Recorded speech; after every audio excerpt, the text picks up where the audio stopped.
Hey guys, it's Katie, and me and my mom have decided that right here on our Clean and Delicious channel, we will be starting a playlist of fun kid-friendly recipes. We'll slay the giant, let us seize the day. So today, I'm going to show you how to make frozen banana Snicker bars, and here's all you need. 2 bananas, 1/4 cup natural peanut butter, 1/4 cup chopped peanuts, 1/4 cup chocolate chips, 1/2 teaspoon coconut oil, and a pinch of sea salt. Okay, so first, I'm gonna peel my bananas. This is a great thing for kids to do because it's safe and it inspires them to learn how to do more in the kitchen.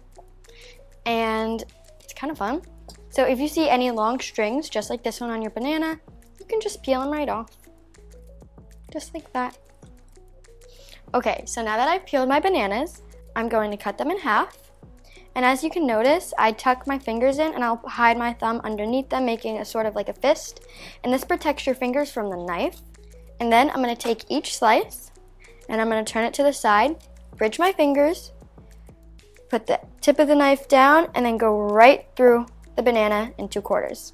So you should have something that looks like this. Okay, so once you've sliced your bananas, you're gonna take your peanut butter and then as easily as you can, smear it right on top of your banana. You can use this with a spoon or with a knife. I'm just switching out with a knife because it's a little bit easier for me. But whatever you feel most comfortable with, whatever's easiest for you, you could do.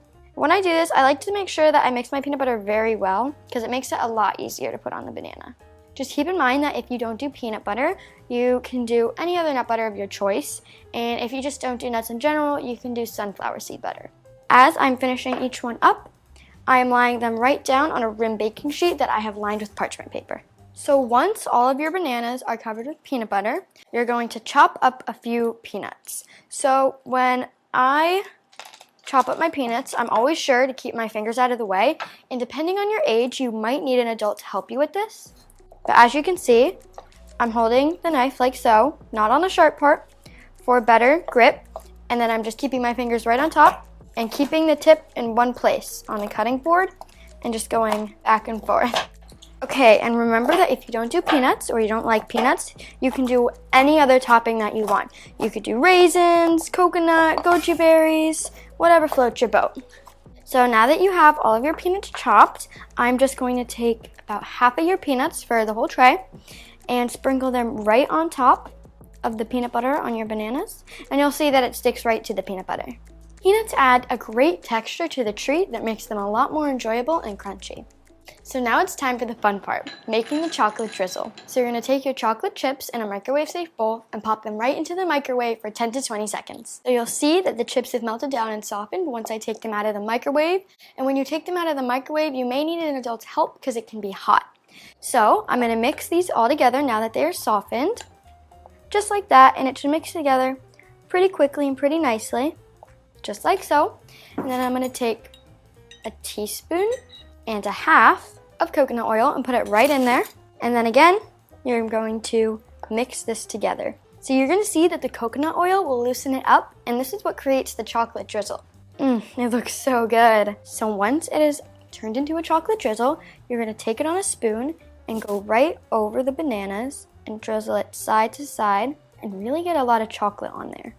And you're just going to keep on going till you've coated all of your bananas and you've finished all of your chocolate. This is a very satisfying part. Now, if you have extra chocolate, you can go over your bananas one more time, or if you don't want to do that, if there's any bananas that seem to be a little bit bare, you can go over them one more time just to add a little bit more chocolate to them. So now we're going to do one more sprinkle of peanuts on top of the chocolate, creating layers of flavor, and just to top them off, you know. When I put the peanuts on, I get so excited because I know it's like one of the last steps and then I'll be eating them so soon. It's like the best part. So now, last but not least, a tiny pinch of sea salt right over the top to add that last little pop and make all the flavors come together.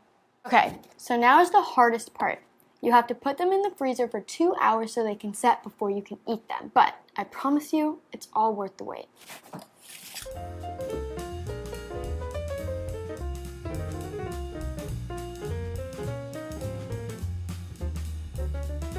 Okay, so I've just taken the bananas out of the freezer, and the bananas have now frozen, and the chocolate and the peanut butter have hardened, and it all just looks so yummy and good. so good.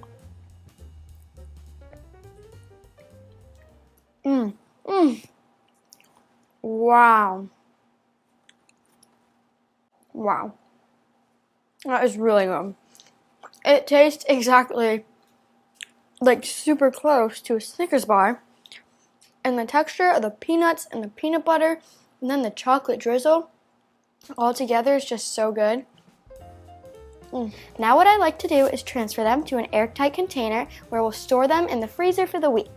I can't wait for you guys to give this recipe a try, and if you want to see more kid-friendly recipes like this one, make sure to let us know in the comments down below. I'm Katie Spees, and I'll see you next time with some more kid-friendly clean and deliciousness. Cheers!